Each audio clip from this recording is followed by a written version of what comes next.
আসসালামু আলাইকুম বন্ধুরা, শিরিন হবিস চ্যানেলে স্বাগতম জানাচ্ছি নতুন এক রেসিপি দেখার জন্য। আমার আজকের রেসিপি আমার খুবই প্রিয় একটি শুটকি ভুনা, আর এটি হলো কাচকি শুটকি ভুনা। তবে আমি করেছি একটু আলু মিক্স করে, আপনারা চাইলে এটি এমনিও করতে পারেন, তবে আমার মতো যদি আপনারা করেন আশা করি আপনাদের ভালো লাগবে, একবার ট্রাই করে দেখবেন। তো চলুন বন্ধুরা দেখে নিই আমি কাচকি শুটকি কীভাবে রান্না করি।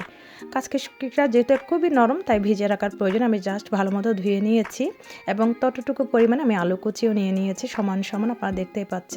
এছাড়াও আমাদের লাগবে পেঁয়াজ কুচি, কাঁচামরিচ, লবণ, মরিচ গুঁড়ো লাগছে হলুদ গুঁড়ো এবং রসুন লাগবে আমাদের বেশি করে, এবং আদা রসুনের পেস্ট অল্প একটু। এছাড়াও আমাদের লাগবে অল্প একটু তেল, যেহেতু এটা আমরা ভুনা করব। এবার চলে যাব সরাসরি রান্নাতে। প্রথমে কড়াইতে আমি তেলটা দিয়ে দিচ্ছি, তেলটা একটু গরম হয়ে আসলে দিয়ে দিব আদা রসুনের পেস্ট। এবার একটু ভেজে নিচ্ছি।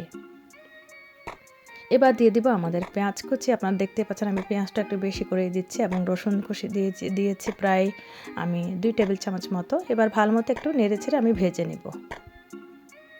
হালকা একটু ব্রাউন কালার হয়ে আসলে আমি দিয়ে দিব একে একে মশলা। এখানে খুবই অল্প মশলা আমি দিচ্ছি, আপনারা দেখতেই পাচ্ছেন। শুধু আমি দিয়ে দিব হলুদ গুঁড়ো এবং দিয়ে দিব লাল মরিচ গুঁড়ো। এর বেশি আমি আর কোনো মশলাই ব্যবহার করব না। দিয়ে দিব পরিমাণ মতো লবণ। এবার অল্প একটু পানি দিয়ে আমি মশলাটাকে ভালো মতো কষিয়ে নেব। মশলাটাকে আমি ততক্ষণ পর্যন্ত কষাবো যতক্ষণ না এই মশলা থেকে কাঁচা গন্ধটা চলে যায়। আমি একটু মিডিয়াম আঁচে রেখে ভালো মতো কষিয়ে নিচ্ছি।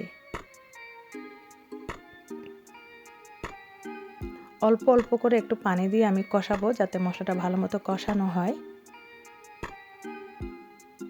যখন দেখব মশলা থেকে কাঁচা গন্ধ চলে গিয়েছে ততক্ষণ পর্যন্ত আমরা কষাতেই হবে, এবং কাঁচা গন্ধ চলে গেলে আমরা আস্তে আস্তে অ্যাড করে দিব প্রথমে আলু কুচি। যেহেতু আমাদের কাচকি শুটকি খুবই নরম তাই আমি শুটকিটা একটু পরে দিচ্ছি। প্রথমে আমি আলুটাকে একটু নেড়ে ছেড়ে ভুনে নিব আমাদের মশলার সাথে। খুবই সহজ একটি রান্না, আপনারা দেখতেই পাচ্ছেন। খুবই চটজলদি হয়ে যায়, খুব বেশি সময়েরও প্রয়োজন নাই। আলুটাকে আমি নেড়ে ছেড়ে একটু রান্না করে নিয়েছি কিছুক্ষণ, যাতে হাফ সেদ্ধ হয়ে যায়। যখন দেখবো আমাদের আলুটা হাফ সেদ্ধ হয়ে গেছে এ পর্যায়ে দিয়ে দেবো আমাদের শুটকি। দেখতেই পাচ্ছেন কাচকি শুটকিটা একদম সুন্দর মতো ধুয়ে আমি পানি ঝরিয়ে নিয়েছি ঝরঝরে করে। যেহেতু এটা আমি একটু আলু ভাজির মতো করব তাই খুব বেশি পানি আমি রাখবো না। এবার নেড়ে চেড়ে মশলার সাথে আমি এটাকে ভুনে নিচ্ছি। এই রান্নাতে কোনো রকম ঢাকনা দেওয়ার প্রয়োজন নাই। দেখতে পাচ্ছেন খুবই নরম, আলুও নরম এবং শুটকি তো অবশ্যই আপনারা জানেন কাচকি শুটকি খুবই সফট একটি শুটকি, খুব বেশিক্ষণ সময়ও লাগে না। এবার দিয়ে দিচ্ছি কাঁচামরিচ, আমি বেশি করে দিচ্ছি যেহেতু এই শুটকিটা একটু ঝাল হলেই খেতে মজা লাগে।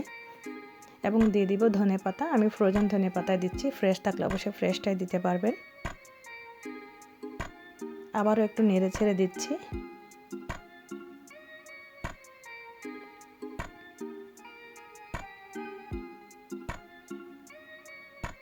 ব্যাস এভাবে 2-3 মিনিট রান্না করলেই দেখতে পারবেন শুটকি রান্নাটা একদম ডান হয়ে যাবে, কারণ এই রান্নাটা খুবই চটজলদি হয়ে যায় এবং খুবই সহজ একটি রান্না।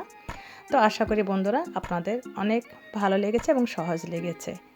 এই রান্নাটি আপনারা যে কোনো সময় চটজলদি রান্না করে খেতে পারবেন, খুবই সহজ একটি রান্না। আশা করি আপনাদের ভালো লেগেছে। আর ভালো লেগে থাকলে আমার চ্যানেলটি সাবস্ক্রাইব করে আমার চ্যানেলের পাশে থাকবেন, এবং এতক্ষণ যারা দেখছেন তাদেরকে অসংখ্য ধন্যবাদ। দেখা হবে নতুন কোনো রেসিপি নিয়ে, ততক্ষণ পর্যন্ত শিরিন হবিসের পাশেই থাকবেন। আল্লাহ হাফেজ।